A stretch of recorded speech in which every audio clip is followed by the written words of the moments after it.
Now, US stock futures flickered near the flat line Monday evening after the Dow Jones Industrial Average wrapped its fourth positive day in a row.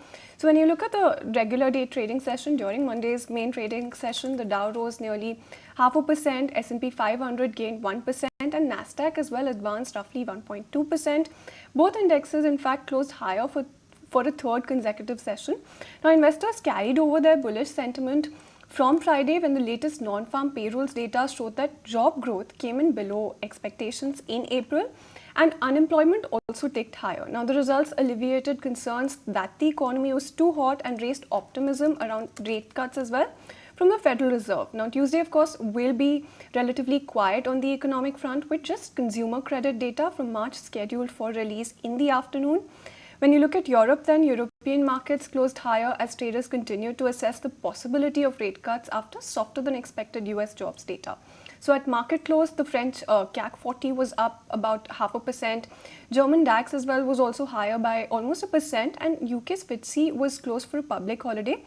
But largely a strong handover coming in from Europe as well, and that largely is the handover that we're looking at. Absolutely, and crude prices are also holding firm on Monday as traders try to decipher confusion over whether a Gaza ceasefire has been accepted or not. Now, Ismail Haniyeh, the head of Hamas's political bureau, said in a statement that the militant group informed Egypt and Qatar of its approval of their proposal regarding a ceasefire agreement. Israel, however, has not yet released an official statement on the matter, but an Israeli official told Reuters that Hamas had approved a softened Egyptian proposal that is not acceptable to Israel. On the back of this, the WTI June contract is at $78.48 a barrel, up 37 cents or almost 0.5%. Year to date, US crude oil has gained 9.5%, and also on the flip side, Brent July contract is at $83.3 a barrel, up 37 cents or 0.5% uptick coming over there as well. And year to date, this global benchmark has also risen about 8%.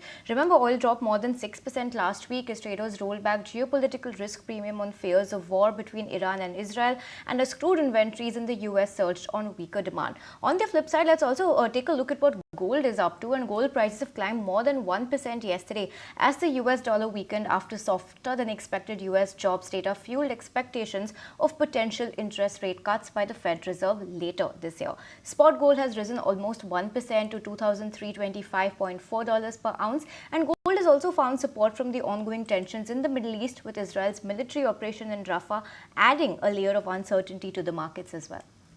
Absolutely. So let's see how it pans out for gold as well as oil. But let's also take a look at some other. If you like this video, then like, share and subscribe to ET Now.